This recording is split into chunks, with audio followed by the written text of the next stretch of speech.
Welcome to another edition of the Quick Hits. So this week I noticed something, and I'm not sure if it's just me that where I'm looking at a lot of economic articles or news. But have you ever noticed that the news, or especially the finance and market world, tends to be a few steps behind what we've already been thinking and feeling? And a good example of this is inflation has definitely been in the news for a while, and they talk about inflation like it's just kind of this magical thing that doesn't really affect people. But then, we've been feeling that groceries are more expensive, gas is more expensive, buying a house is more expensive, and of course, there's a lot of things that make those things go up. But we've been feeling this for about a year. But then all of a sudden, this past week, eggs are crazy expensive. And the news is just like going crazy. I mean, it's on all the headlines about how expensive eggs are. And it's like, well, we've been feeling this for quite some time now. I mean, over a year, things have been pretty expensive.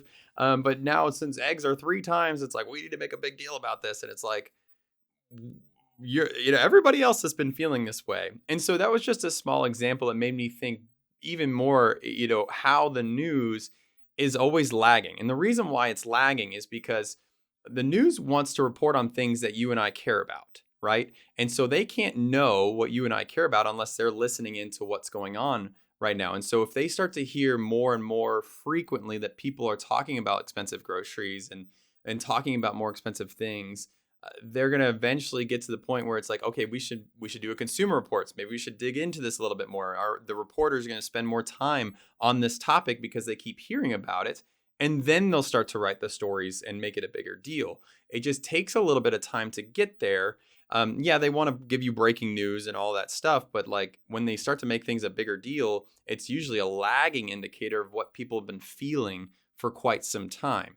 And so, how can we take that away? Well, from my chair as a marketer, but from your chair as a financial advisor who's marketing to your retirees and pre-retirees, is how can you get ahead of that? How can you really understand what people are currently feeling? Well, the easiest way to do that is just ask them, right?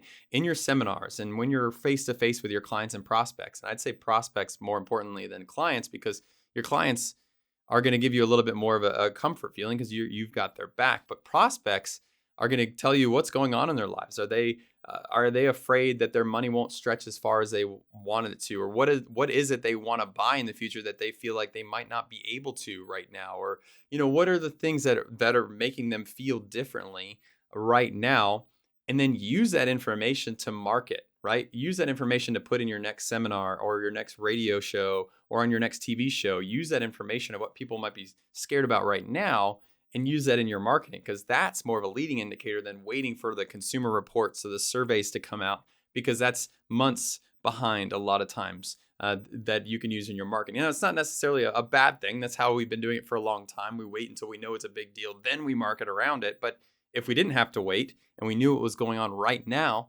let's market towards that. Let's really find out how we can help them with their feeling. Like, are people really feeling that we're in a recession right now? If they're feeling that way, then let's market around that. Forget what the news says. The news doesn't know. They don't know if we're in a recession or if there's a coming recession or whatnot. Everybody's arguing about it. Well, if they feel like they are, let's market around that at the moment. So anyway, that's a big takeaway from me this week. Got some really cool quick hits for you, including a survey. I do love a good survey. And this one, I will say, I'll point out, there's quite a few good quick hits in here. But the survey was, are advisors communicating enough with their clients from Y charts?